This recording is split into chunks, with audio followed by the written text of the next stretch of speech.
ಇನ್ನೊಬ್ಬರನ್ನ ನೋಡಿ ಅವ್ರ ಥರ ಆಗಬೇಕು ಅಂತ ಟ್ರೈ ಮಾಡಿದ್ದಿದೆಯಾ? ನಾನು ಮಾಡ್ತಾಯಿದ್ದೆ. ನನಗೆ 20 ವರ್ಷನೇ ಹಿಡಿತು ಅದನ್ನು ಅರ್ಥ ಮಾಡ್ಕೊಳ್ಳೋಕ್ಕೆ. ಹಾಯ್ ಅಶೋಕಿಯ, ನನ್ನ ಥರ ನಿನ್ನ ಲೈಫ್ ವೇಸ್ಟ್ ಆಗಬಾರ್ದು, ಪೇಯ್ನ್ಫುಲ್ ಆಗಬಾರ್ದು ಅಂತ ನಾನಿವತ್ತು ನಿಂಗೊಂದು ಸ್ಟೋರಿ ಹೇಳ್ತೀನಿ. ಬೇರೆ ಯಾರ್ದು ಅಲ್ಲ, ನನ್ನ ಲೈಫ್ ಸ್ಟೋರಿ.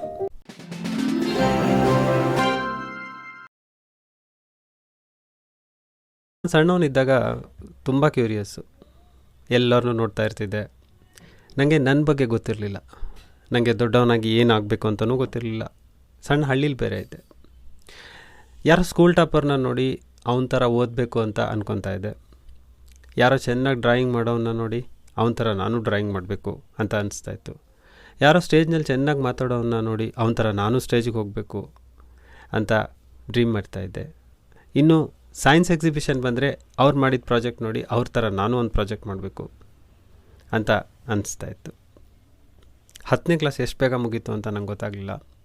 ಒಂದು ಸಣ್ಣ ಊರಲ್ಲಿ ಒಂದು ಸಣ್ಣ ಪ್ರೈವೇಟ್ ಸ್ಕೂಲ್ಗೆ ಫಸ್ಟೂ ಬಂದೆ. ಅವಾಗ ಫೈನಲಿ ನಂಗೆ ಅನಿಸಿದ್ದು ಮತ್ತು ನಾನು ಡಿಸೈಡ್ ಮಾಡಿದ್ದು, ಟಾಪರ್ಸ್ ಎಲ್ಲ ಸೈನ್ಸ್ ತೊಗೋತಾರೆ, ಅದಕ್ಕೆ ನಾನು ಸೈನ್ಸ್ ತೊಗೋಬೇಕು. ಅದು ತೊಗೊಂಡ್ರೆ ಎಲ್ಲರೂ ಅಪ್ರಿಷಿಯೇಟ್ ಮಾಡ್ತಾರೆ, ರೆಸ್ಪೆಕ್ಟ್ ಕೊಡ್ತಾರೆ ಅಂತ ಅದಕ್ಕೆ ಹೋಗಿ ಸೈನ್ಸ್ ತೊಗೊಂಡೆ. ನನಗೆ ಅವತ್ತು ಸ್ವಲ್ಪನೂ ಐಡಿಯಾ ಇರಲಿಲ್ಲ ನಾನು ನಂದಲ್ಲದೆ ಇರೋ ಒಂದು ದಾರಿನಲ್ಲಿ ಕಾಲಿಡ್ತಾ ಇದ್ದೀನಿ ಅಂತ. ಆ ದಾರಿ ನನ್ನನ್ನು ಕ್ರಮೇಣ ಕಂಪ್ಲೀಟಾಗಿ ಒಳಗೆ ಎಳ್ಕೊಂಡ್ಬಿಡ್ತು.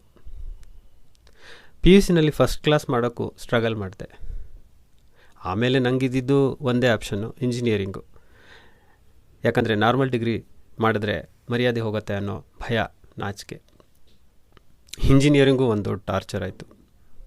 ಫೈನಲಿ ಫಸ್ಟ್ ಕ್ಲಾಸ್ನಲ್ಲಿ ಪಾಸ್ ಮಾಡೋಕ್ಕೂ ಹರಸಾಹಸಪಟ್ಟೆ. ಹೊರಗೆ ಬಂದಮೇಲೆ ಶಾಕ್ ಆಯಿತು. ನನಗೆ ನಾನು ಮಾಡಿರೋ ಟೆಲಿಕಮ್ಯುನಿಕೇಷನ್ ಇಂಜಿನಿಯರಿಂಗ್ನಲ್ಲಿ ಏನೂ ಸ್ಕಿಲ್ ಇಲ್ಲ ಅಂತ. ಆವಾಗ software internet boom time. Software engineer ಆಗೋಕ್ಕೆ ಹಿಂದೆ ಬಿದ್ದೆ. ಸಣ್ಣ ಪುಟ್ಟ ಕಂಪ್ನಿ ಚೇಂಜ್ ಮಾಡಿಕೊಂಡು ಈ ಸಾಫ್ಟ್ವೇರು ಅಂತ ಲರ್ನ್ ಮಾಡಿಕೊಂಡು ಫೈನಲಿ ಒಂದು ಟಾಪ್ MNCನಲ್ಲಿ 3 ವರ್ಷ ಸ್ಟ್ರಗಲ್ ಆದಮೇಲೆ ಸಾಫ್ಟ್ವೇರ್ ಇಂಜಿನಿಯರ್ ಕೆಲಸ ಸಿಕ್ತು. ಒಳ್ಳೆ ಸ್ಯಾಲ್ರಿ, ಒಳ್ಳೆ ಹೈಫೈ ಎನ್ವೈರ್ನ್ಮೆಂಟು, ಫಾರಿನ್ ಟ್ರಿಪ್ ಕೂಡ. ಬಟ್ ಮನ್ಸು ಹೇಳ್ತಾ ಇತ್ತು, ಇಲ್ಲೇನೋ ತಪ್ಪು ನಡೀತಾ ಇದೆ, ಈ ಎನ್ವೈರ್ನ್ಮೆಂಟ್ನಿಂದಲ್ಲ, ನೀನು ಇದರಲ್ಲಿ ಖುಷಿಯಾಗಿಲ್ಲ ಅಂತ. ಹಾಗೆಯೇ ಕೆಲಸದ ಪರ್ಫಾರ್ಮೆನ್ಸು ವರ್ಷ ಡ್ರಾಪ್ ಆಗೋಕ್ಕೆ ಸ್ಟಾರ್ಟ್ ಆಯಿತು. ಆದರೆ ನಾನು ಬಿಡಲಿಲ್ಲ, ಚಾಲೆಂಜಾಗಿ ತೊಗೊಂಡೆ, ಕಾಂಪೀಟ್ ಮಾಡಿದೆ. ವಿತಿನ್ ನೆಕ್ಸ್ಟ್ 7 ಇಯರ್ಸ್ನಲ್ಲಿ ದೊಡ್ಡ ಪೊಸಿಷನ್ಗೂ ಹೋದೆ, ಇಂಜಿನಿಯರಿಂಗ್ ಹೆಡ್. ಆದರೆ ನನಗೆ ನನ್ನ ಸತ್ಯನ ಮುಚ್ಚಿಡೋಕ್ಕಾಗಿಲ್ಲ. ಇನ್ಫ್ಯಾಕ್ಟ್ ವರ್ಕ್ ಪ್ರೆಷರ್ ತುಂಬ ಹೆವಿ ಆಯಿತು. ನಾನು ಅಲ್ಲದೆ ಇರೋದನ್ನು ಎವ್ರಿ ಡೇ ಆ್ಯಕ್ಟ್ ಮಾಡೋಕ್ಕೆ ತುಂಬ ಕಷ್ಟ ಆಯಿತು. ಫೈನಲಿ ಒಂದಿನ ಹ್ಯೂಜ್ ಹೆಲ್ತ್ ಪ್ರಾಬ್ಲಮ್ಮು ಆಯಿತು. ಅದೇನೆಂದರೆ high blood pressure at the age of 33. ಆವತ್ತು ಸೀರಿಯಸ್ ಆಗಿ ಡಿಸೈಡ್ ಮಾಡಿದೆ, ನಾನು ಆಗ್ತೀನಿ, ಅದು ನನಗೆ ತುಂಬ ಇಂಪಾರ್ಟೆಂಟು. ಮನಿ, ಪ್ರಿಸ್ಟೇಜ್, ಯಾರು ಏನು ನನ್ನ ಬಗ್ಗೆ ಹೇಳ್ತಾರೆ ಅನ್ನೋದಲ್ಲ ಅಂತ. ಆವಾಗ ಸ್ಟಾರ್ಟ್ ಆಯಿತು ನನ್ನ U-ಟರ್ನ್. ಇಂಜಿನಿಯರಿಂಗ್ ಕಂಪ್ಲೀಟ್ಲಿ ಬಿಟ್ಟೆ, ಟ್ರೈನಿಂಗ್ ಸೈಡ್ಗೆ ಹೋದೆ. ಆಮೇಲೆ ಗೊತ್ತಾಯಿತು ನನಗೆ ಕಾರ್ಪೊರೇಟ್ ಎನ್ವೈರ್ನ್ಮೆಂಟು ಸೂಟ್ ಆಗಲ್ಲ ಅಂತ. ಅದು ಬಿಟ್ಟು ಸೋಷಿಯಲ್ ಸೆಕ್ಟರ್ಗೆ ಬಂದೆ, ಅದೇ NGO ಅಂತಾರಲ್ಲ ಅದು. ಆದರೆ ಎವ್ರಿ 1.5 ಇಯರ್ಗೆ ರೆಸ್ಟ್ಲೆಸ್ ಆಗ್ತಾಯಿದ್ದೆ. ಒಂದಿನ ಜೀವನದಲ್ಲಿ ಒಂದು ದೊಡ್ಡ ಆಕ್ಸಿಡೆಂಟ್ ಆಯಿತು ನನ್ನ ವೈಫ್ ಜೊತೆ. ಆವತ್ತು ಅನಿಸ್ತು, ಲೈಫ್ನಲ್ಲಿ ಯಾವತ್ತೇನು ಬೇಕಾದರೂ ಆಗ್ಬೋದಲ್ವಾ. ಹೀಗಿರುವಾಗ ನಾನು ಎಷ್ಟು ದಿನ ಇದೇ ಜಾಬು, ಇದೇ ಹೊರಗಡೆ ಅವ್ರು ಹೇಳೋ ರೀತಿ, ಇದೇ ಕನ್ಫ್ಯೂಷನ್ನು ನಲ್ಲಿ ಸುತ್ತಾ ಇರಲಿ, ಕೂತಿರಲಿ ಅಂತ, ಹೆದರ್ಕೊಂಡು ಕೂತಿರಲಿ ಅಂತ. ಆವತ್ತು ಡಿಸೈಡ್ ಮಾಡಿದೆ, ಏನು ಬೇಕಾದರೂ ಆಗಲಿ, ಇನ್ನೂ ನಾನು ವೆಯ್ಟ್ ಮಾಡಲ್ಲ ಅಂತ. ಸೊ ನಾನು ಹೋಗಿ ನನ್ನ ಜಾಬ್ನ ಕ್ವಿಟ್ ಮಾಡಿದೆ. ಉದ್ದೇಶ ಏನು ಅಂದರೆ ನಾನು ನನ್ನನ್ನು ಕಂಡುಹಿಡ್ಕೋಬೇಕು, ಆಮೇಲೆ ನನ್ನ ಪ್ಯಾಷನ್ನು, ನನ್ನ ಪರ್ಪಸ್ ಇರುವಂತಹ ವರ್ಕನ್ನು ನಾನು ಮಾಡಬೇಕು, ಆಮೇಲೆ ಅದರಲ್ಲಿ ನನ್ನ ಜೀವನನ ಕಟ್ಟಬೇಕು ಅನ್ನೋದು. ಅಷ್ಟೊತ್ತಿಗಾಗಲೇ ನನಗೆ 2 ಮಕ್ಕಳಿದ್ರು, ಪ್ರೀ ಪ್ರೈಮರಿ ಮತ್ತು ಪ್ರೈಮರಿಗೆ ಹೋಗುವಂಥವ್ರು. ನನ್ನ ಪಾರ್ಟ್ನರ್ ಬಂದು ಹೌಸ್ ವೈಫು. ಕ್ವಿಟ್ ಮಾಡಿದ ಮೇಲೆ ನಾನು ಕಳೆದ ನನ್ನ ಜೀವನದ 10 ವರ್ಷ ತುಂಬ ಚಾಲೆಂಜಿಂಗ್ ಆಗಿತ್ತು. ಊರಲ್ಲದೆ ರಿಸರ್ಚ್ ಮಾಡೋಕ್ಕೆ ಟ್ರೈ ಮಾಡಿದೆ, ಸ್ಟಡಿ ಮಾಡೋಕ್ಕೆ ಟ್ರೈ ಮಾಡಿದೆ, ಎಕ್ಸ್ಪೆರಿಮೆಂಟ್ ಮಾಡೋಕ್ಕೆ ಟ್ರೈ ಮಾಡಿದೆ. ಎಲ್ಲನೂ ನನ್ನನ್ನು ನಾನು ಅಂಡರ್ಸ್ಟ್ಯಾಂಡ್ ಮಾಡ್ಕೊಳ್ಳೋಕ್ಕೆ, ನನ್ನ ಲೈಫ್ ಡೈರೆಕ್ಷನನ್ನು ಕಂಡುಹಿಡ್ಕೊಳ್ಳೋಕ್ಕೆ. ಆದರೆ ಅದ್ರ ಹಿಂದೆ ತುಂಬ ಸ್ಟ್ರಗಲ್, ಪೇಯ್ನ್, ಡಿಪ್ರೆಷನ್, ಐಸೋಲೇಷನ್, ಹಾಗೆ ಫೈನಾನ್ಷಿಯಲ್ ರೆಸ್ಪಾನ್ಸಿಬಿಲಿಟಿಯ ಹ್ಯೂಜ್ ಚಾಲೆಂಜ್ ಇತ್ತು. ಆ ಟೈಮಲ್ಲಿ ನನ್ನ ಜೊತೆ ಯಾರೂ ಇರಲಿಲ್ಲ. Only my wife and 2 children. ಅವರು ಕೂಡ ನನ್ನ ಡಿಪೆಂಡೆಂಟ್ಸು. ಫೈನಲಿ ಆಫ್ಟರ್ 10 years ಆ ಎಲ್ಲ ಸ್ಟ್ರಗಲ್ಸು, ಆ ಎಲ್ಲ ಸ್ಟಡೀಸ್, ಆ ಎಲ್ಲ ಎಕ್ಸ್ಪೆರಿಮೆಂಟ್ಸು ಒಂದು ಬೇಸಿಕ್ ಕ್ಲಾರಿಟಿ ಕೊಡ್ತು ನನ್ನ ಬಗ್ಗೆ. ಅದೇನೆಂದರೆ, ನನಗೆ ಹ್ಯೂಮನ್ ರಿಲೇಟೆಡ್ ವರ್ಕ್ ಮಾಡೋಕ್ಕಿರೋದು ಟೆಕ್ನಾಲಜಿ ರಿಲೇಟೆಡ್ ಅಲ್ಲ ಅಂತ. ನನಗೆ ಸೈನ್ಸ್ ಇಷ್ಟ, ಆದರೆ ಸೋಷಿಯಲ್ ಸೈನ್ಸು, ಫಿಸಿಕಲ್ ಸೈನ್ಸ್ ಅಲ್ಲ ಅಂತ. ಹಾಗೆ ನನಗೆ human mind and human behaviour ಅರ್ಥ ಮಾಡ್ಕೊಳ್ಳೋಕ್ಕೆ talents and skills and personality ಇರೋದು ಮೆಷಿನ್ಸನ್ನು ಅರ್ಥ ಮಾಡ್ಕೊಳ್ಳೋಕ್ಕೆ ಅಲ್ಲ ಅಂತ.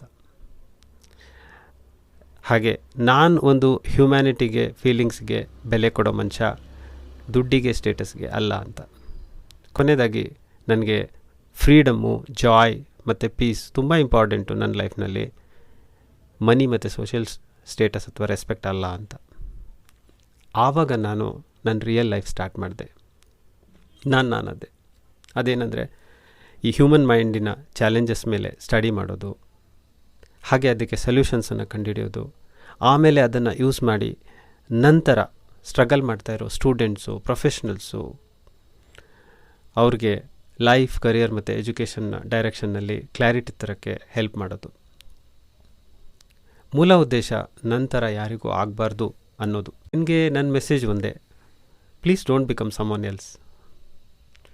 Not your cousin, not your friend, not even your senior, not even your YouTube influencer, not even ನಿಮ್ಮ ಅಪ್ಪ ಅಮ್ಮ ತಿಳ್ಕೊಳ್ಳುವಂತಹ ಒಂದು ಐಡಿಯಲ್ ಮಗ ಅಥವಾ ಮಗಳು ಅಲ್ಲ. ನೀನು ನಿನ್ನನ್ನು ಹುಡುಕೊಂಡು ನೀನಾಗು. ಅವರೆಲ್ಲರೂ ಆಲ್ರೆಡಿ ಇದ್ದಾರೆ. ನೀನು ಅವ್ರದ್ದು ಇನ್ನೊಂದು ಜೆರಾಕ್ಸ್ ತೆಗೆಯೋ ಅವಶ್ಯಕತೆ ಇಲ್ಲ. ನೀನಾಗೋಕ್ಕೆ ನಂತರ 20 years ಕಳಿಬೇಕಾಗಿಲ್ಲ, ಅಥವಾ ಕಾಯಬೇಕಾಗಿಲ್ಲ, ಸ್ಟ್ರಗಲ್ ಮಾಡಬೇಕಾಗಿಲ್ಲ.